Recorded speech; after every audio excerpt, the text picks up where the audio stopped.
Now, before you say anything, Brian, this is very important to me.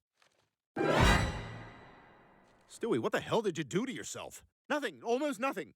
Just a little Botox, a little filler, maybe some strings. Stewie, I can't believe it. Oh, there's Meg. She's wandering outside. She shouldn't be doing that, right? Meg, come back inside. You're not in trouble, just come back inside. She should be in her room thinking about what she did. Stewie, this facelift was a big mistake. Like letting ducks be part of the Boston Tea Party. We're gonna storm that ship and get all the tea and throw it in the water.